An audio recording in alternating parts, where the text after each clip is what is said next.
There's something that's bothered me over the past 6 years or so. Well, if I was being completely honest, there are a lot of things that have bothered me over that period. But one of the things that's kind of been sticking in my mind a lot, especially recently, is civility discourse. If you're online at all, and I suspect you might be quite online if you're watching this video, you'll know that civility discourse has been a whole fucking thing in the UK and in the US as well. But look, I have to live on this cursed island, so I'm going to be mostly focusing on the UK aspect of it. In fact, civility has become such a thing that this cursed island has truly outdone itself.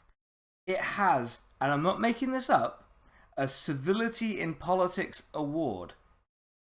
What fucking nerd shit is that?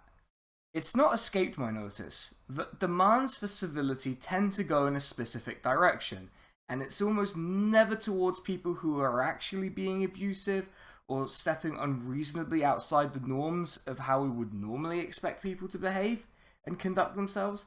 That's not to say that there aren't people who abuse others online or in political discourse generally. Passions run high, Scottish words get dropped, suspensions are collected from various websites. It can happen to the best of us.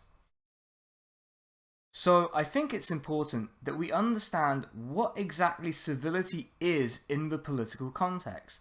And this will kind of link with some ideas I put forward in my first video, which you can check out in one of the link thingies up there. I'm going to guess it's up there. Because the kind of character who demands civility overlaps with a lot of the kinds of people I speak about in that video. The point of this video, however, isn't to cry hypocrite and leave it there. The point, I hope, will be to determine, or at least enlighten us on what our attitude to civility ought to be. Whether we should try and tone it down, maybe, or whether we should just say, fuck civility.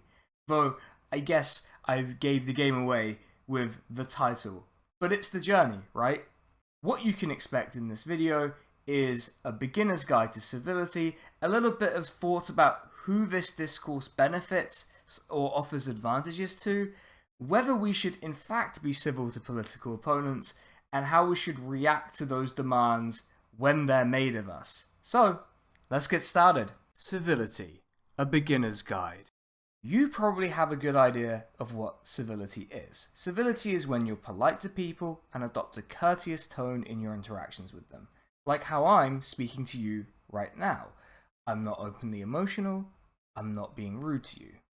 I'm simply interacting with you in the way that you probably like to be interacted with. At least as far as this is an interactive medium, I know that we're not actually reacting to each other.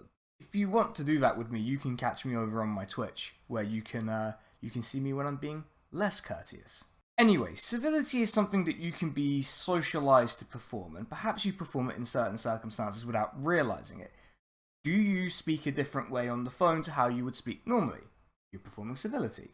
Showing up to a job interview and you haven't called the person you're interviewing you a bald prick? Civility. Liking this video? Well, it's not civility, but it'd be nice. So, in politics, civility falls into the classic joke about liberals, that they only understand tone and not content. There's this insistence that using a harsh tone, or swearing, or being generally rude invalidates your point, no matter how correct it is, and I think it's relevant to consider who's in a position to offer civility. If you are a middle class, white person in Britain, my guess is you don't have as much to worry about as, say, a trans person, or an unemployed person, or a person in insecure work, or a person of colour. It's easier for people from certain backgrounds to conform to the norms of civility, which are often defined by people from those same backgrounds, and allows people with pre-existing platforms to ignore certain views with a convenient excuse. No! It's not that I'm not responding to this person from a disadvantaged background with inconvenient opinions for no good reason. They used the swear word and were mean to me. There you go, that's my impression. That's what British journalists sound like to me. Yeah, that's what it is. and that's how they act all the fucking time. Unsurprisingly, that interaction leads to the person with the platform who's trying to enforce civility totally ignoring that the person who's rude to them is usually much less powerful and operates with a much smaller platform, and is almost certainly from a more marginalized background.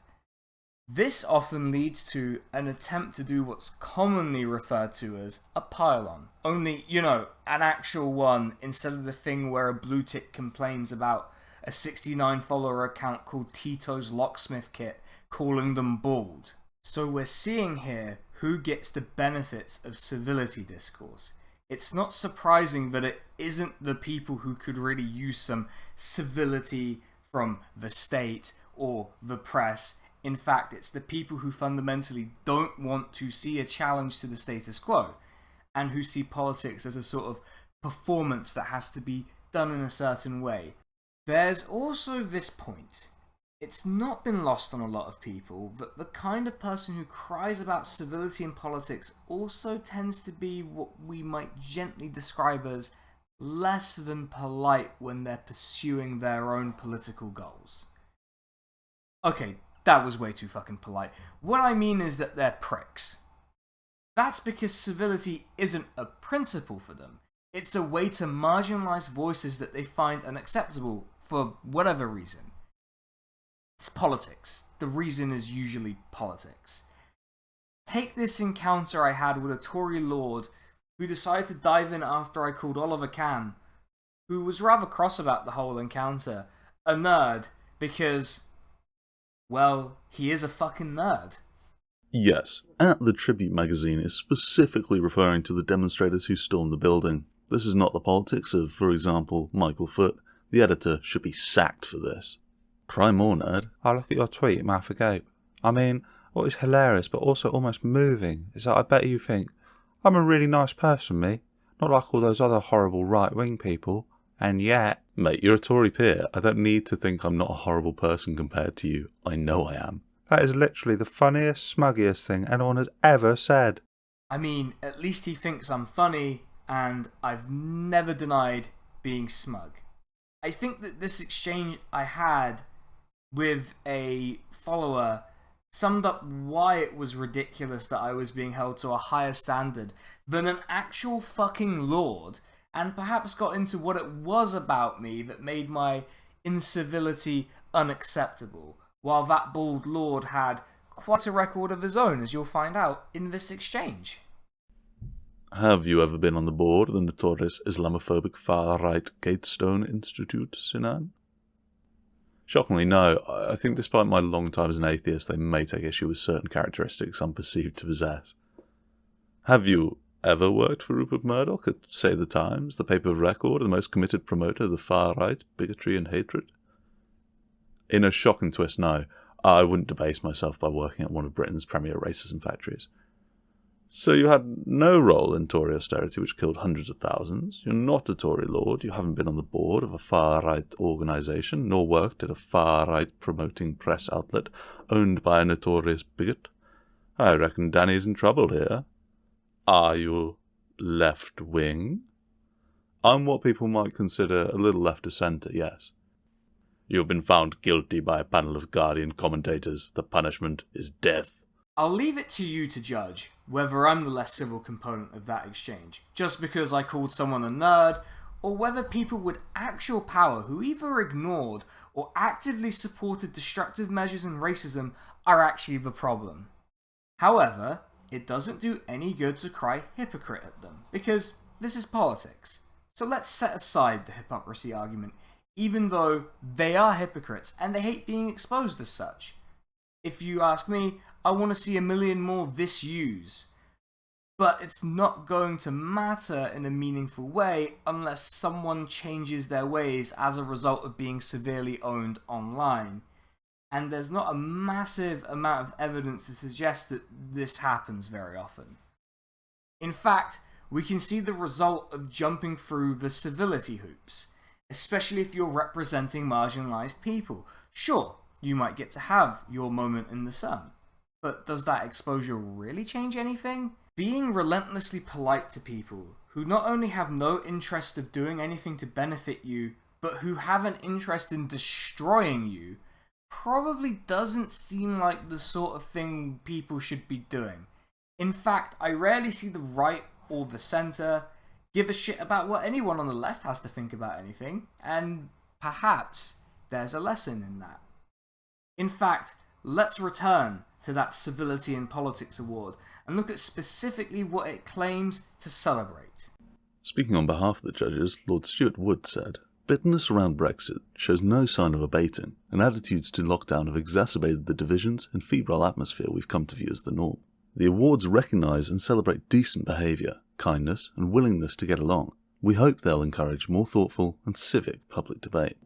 Right now, restoring public trust in politics and politicians should be a priority for everyone in Parliament." We can see here some of the things I've spoken about earlier, a focus on tone, particularly the part about decent behaviour, kindness, and willingness to get along. I'm willing to get along with a lot of people, but most people aren't actively telling me to fuck off for being to the left of Attila the Hun. Though that's maybe a little unfair since Attila is to the left of most mainstream politicians in the UK. It's not going well, folks. I won't lie. There's also an interesting aim in there, where they think that restoring public trust in politics and politicians should be a priority for everyone in Parliament. I don't know if you've ever seen the British Parliament, but it sounds like an out-of-control farm with a bunch of aristocratic mooing. Hardly a strong base from which to build public trust. Should we be civil? We now have a better idea of the kind of person who benefits from civility discourse, and it's not the kind of person we should be supporting on the political left. But is civility its own reward? No. No. No, it's not. No. Should we adopt a position that means we adopt a civil tone when articulating our politics? Most of us, if you're watching this, are probably dipshits who have no meaningful platform. And that's okay, right? In fact, I'd say that makes you pretty fucking cool. And, you know, I'm acting as if my opinion of what's cool has ever made a difference, but, you know, there it is. It's important to make a distinction here between how we speak to each other as internet dipshits who may be left-wing, well, I hope you are if you're watching this, and how we speak to people with significant platforms and who are in possession of all of the privileges that that offers.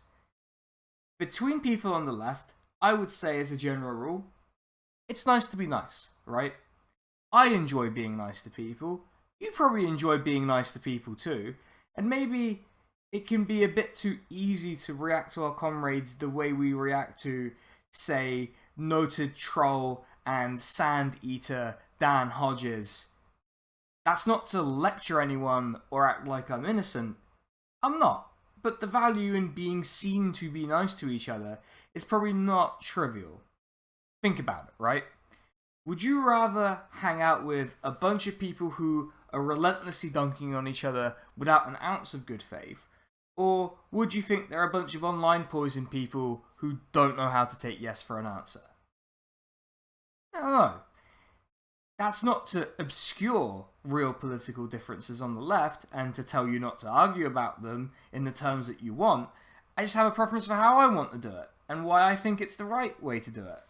I might be wrong. You can tell me if you think I'm wrong in the comments. In fact, I encourage you to. Go for it. Do it now. Tell me why I'm wrong. Tell me. I can understand the high-profile figure who maybe wants to avoid being an unprofessional dipshit on a media platform, not coming in hot and saying, this person is a stupid fucker and we should point and laugh at him on the street.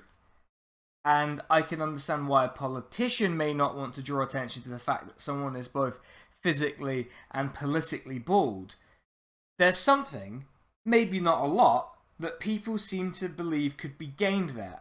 I personally think that the second you concede, you lose an important way to articulate the real anger that exists at things like inequality, the climate crisis, the lack of sick pay, the pandemic response generally, just a whole lot of fuckery that suddenly you can't really speak about in the proper way because you think tone trumps content. I should of course say that you still want to be coherent when you're making your points, and most people are able to express their righteous fury without being incoherent.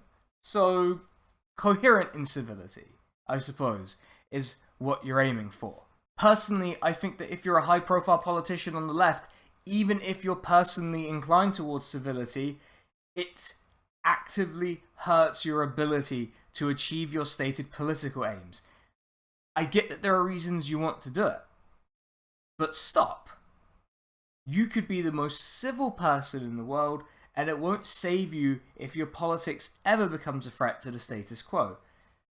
I don't expect any high-profile politicians to be watching this, but in case you become one, remember, being nice to people who want to destroy you at any cost isn't just bad strategy, it's painfully stupid, and I'd hope that if you're the kind of person watching this, you're smarter than that.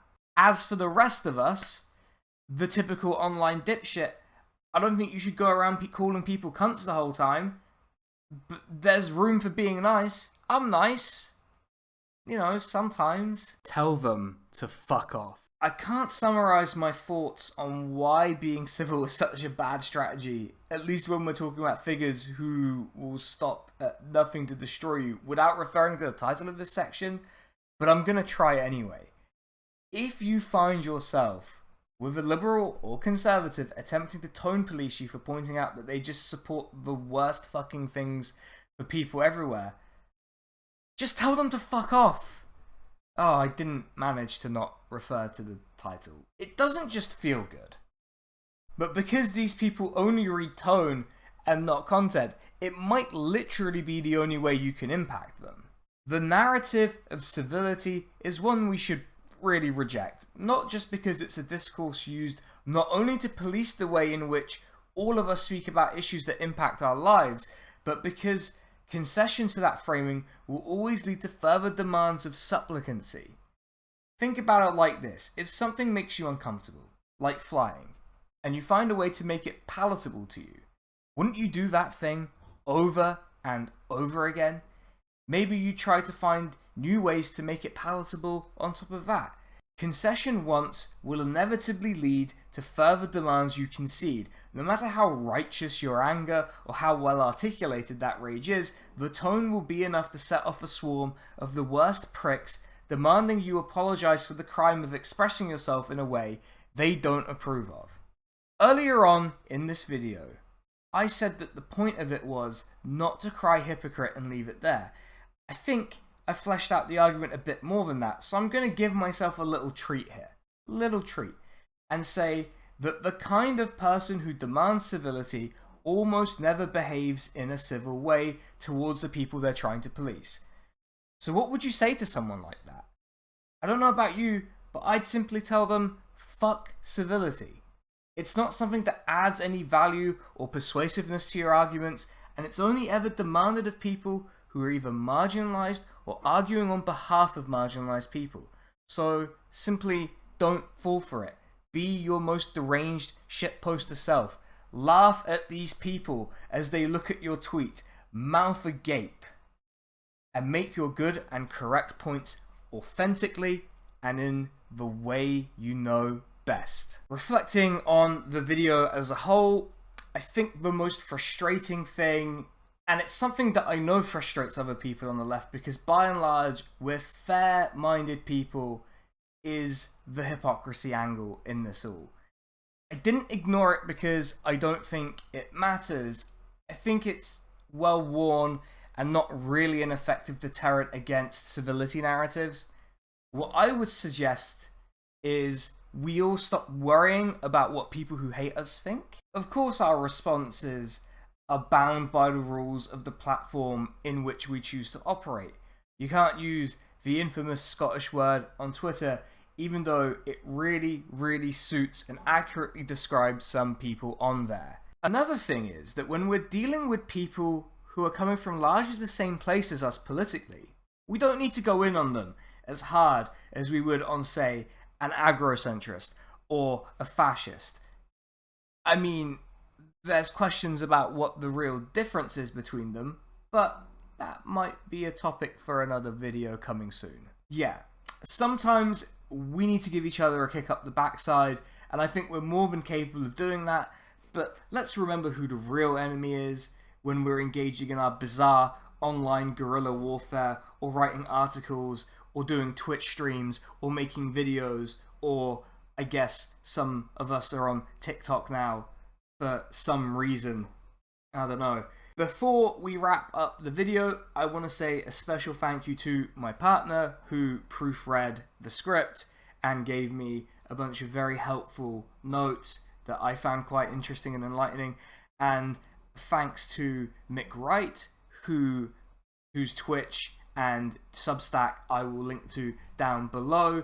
He also proofread this and corrected some grammatical errors I made, even though, let's be honest, I completely ignored them when I was reading the script. So, sorry Mick, but I guess you get a shout out anyway. And I want to thank Strang, who read out the images that I had in this. So you can find him at twitch.tv/Strang with 2 underscores. There's going to be a link down below so that you can go find him there. Very good streamer, particularly a fan of the FIFA streams, mostly because it allows me to make fun of Swindon. Since this is my last video in this flat, I'm not going to be able to look like I'm touching both sides of my flat at once. So, here we go, for one last time. There. No more small flat on video. Thank you for watching, everyone. Remember to like, subscribe, tell me why I was talking shite down below, and the next time you see me on camera, I'll be in my new flat. So, I'll see you there, folks. Take it easy.